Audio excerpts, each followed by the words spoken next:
और बच्चों इसको नोट्स को ओपन करके एक बार रीड करके लिख लिख के प्रैक्टिस करना, जो जो डेरिवेशन कह रहा हूँ, जैसे ये डेरिवेशन वाला पार्ट है, इसको लिख लिख के प्रैक्टिस किया। कि बच्चे बहुत सारी गलतियां कर देते हैं, उनको बच्चों को लगता है मैंने याद कर लिया तो मेरे को याद हो गया, मैं बोर्ड में लिख के आऊंगा। भाई कम से कम 2-3 बार लिख के प्रैक्टिस करना चाहिए आपको, ताकि वहां पे कोई सिली मिस्टेक ना हो। सिली मिस्टेक की वजह से नंबर कट जाते हैं बच्चों के। हेलो बच्चों, सीबीएसई बोर्ड के बच्चों के लिए हम फिर से एक नया वीडियो लेके आए हैं, जिसमें मैं आपको बताऊंगा चैप्टर नंबर 1, जो कि सबसे लेंथीएस्ट चैप्टर में से एक है। उसमें सबसे मोस्ट इंपोर्टेंट टॉपिक कौन से हैं ये मैं आपको बताऊंगा। देखो यहाँ पे मैंने ऑलरेडी 4 टॉपिक लिख रखे हैं, लेकिन इसके अंदर भी क्या क्या पढ़ना है वो देख लेना, कौन से डेरिवेशन करना है, ताकि अपने नोट खोल के आप सिर्फ वो वाले डेरिवेशन और उन टॉपिक्स पे न्यूमेरिकल प्रैक्टिस करके एग्जाम में अच्छे नंबर गोल कर सको। देखो सबसे पहले मैंने यहाँ लिखा है इलेक्ट्रिक फील्ड। इलेक्ट्रिक फील्ड में आपको सबसे मोस्ट इंपोर्टेंट टॉपिक अगर कुछ करना है तो वो है एक्सियल और इक्वेटोरियल की डेरिवेशन।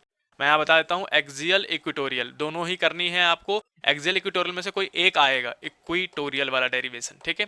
और इनके फॉर्मूले भी याद होने चाहिए एक्सियल इक्वेटोरियल का। ये दो है अपने पास, वो डेरिवेशन है। मैं यहाँ पे डेरिवेशन भी लिख देता हूँ, डेरिवेशन करना है ये वाला। और इसी पे न्यूमेरिकल प्रैक्टिस भी कर लेना।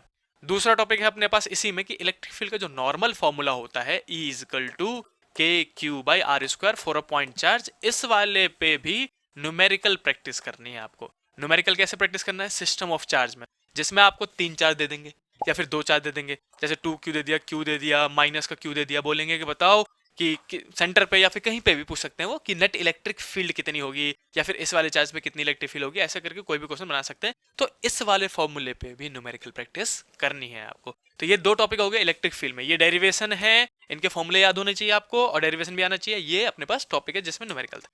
अब अगला टॉपिक है टॉर्क। देखो टॉर्क बहुत आसान काम है, बहुत आसान काम, छोटा सा डेरिवेशन है ये।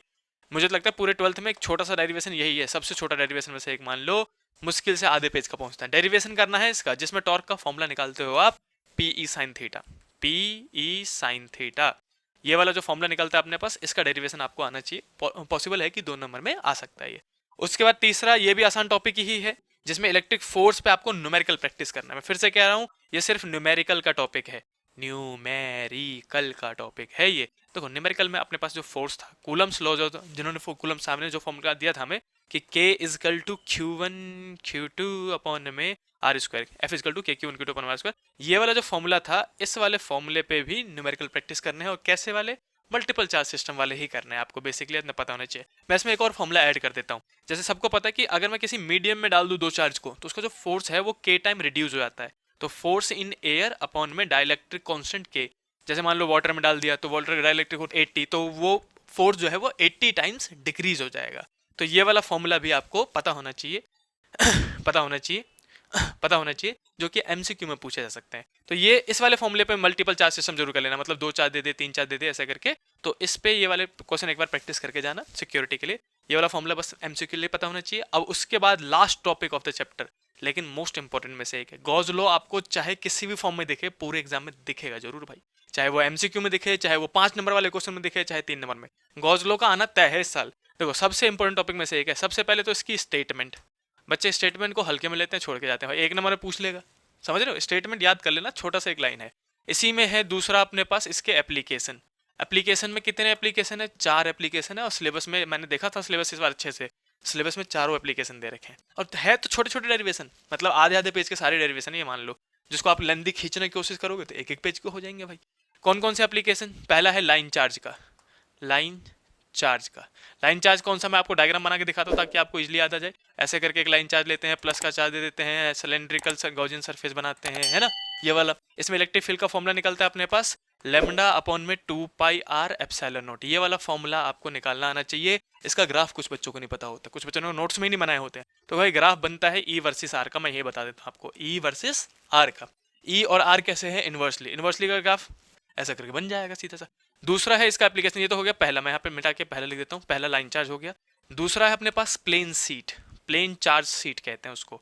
एक मेटालिक सीट ले लो हम, जिसको चार्ज कर देते हैं, तो उसकी वजह से इलेक्ट्रिक फील्ड कितना होगा। इसमें भी हम क्या करते हैं, डायग्राम ऐसा करके, मैं आपको याद दिलाने के लिए डायग्राम बना रहा था कि आप नोट देखो, पलटो तो तुरंत मिल जाए। ऐसा करके सिलेंड्रिकल डायग्राम बना देते हैं, ऐसे करके पेज के बिल्कुल बीचों बीच निकाल देते हैं ना। इसमें जो इलेक्ट्रिक फील्ड निकलता है अपने पास, वो निकलता है सिग्मा अपॉन में 2 एप्सिलॉन नॉट। ये अपने पास फॉर्मूला निकलता है। और कोई गलती से इसका ग्राफ पूछ ले इलेक्ट्रिक फील्ड वर्सेस आर का, तो कैसे बताओगे भाई, इसमें कहीं आर है, बताओ मेरे को। इलेक्ट्रिक फील्ड आर पे डिपेंड ही नहीं करता, यूनिफॉर्म इलेक्ट्रिक फील्ड देता है, ऐसा करके बना दिया हमने। अब इसके बाद तीसरे में मैं आपको बता रहा हूँ, यहाँ पे छोटा सा जगह अपने पास, इतने में बता रहा हूँ, होलो स्फेयर और सॉलिड स्फेयर। दो ऐसे स्फेयर होंगे जो कि चार्ज किए जाते हैं और उसकी वजह से इलेक्ट्रिक फील्ड निकाली जाती है। जैसे यहाँ पे मैं ले लेता हूँ, एक स्फेयर ले लिया, अब इसको चार्ज दे दिया मान लो प्लस का क्यू, तो अंदर में इलेक्ट्रिक फील्ड कितना होगा, सरफेस पे कितना होगा, बाहर में कितना होगा। तो इसका भी आपने डेरिवेशन किया होगा अपने नोट्स में, अगर नहीं है तो टेलीग्राम लिंक ज्वाइन करो, मैं आपको वहाँ पे सारे नोट अवेलेबल कर दूंगा। और इनके ग्राफ भी आने चाहिए कि हॉलो में कैसे ग्राफ बनते हैं, सॉलिड में कैसे बनते हैं। हॉलो और सॉलिड दोनों कर लेना, मैं यहाँ लिख देता हूँ, हॉलो और सॉलिड लिख देता हूँ ताकि आपको याद रहे।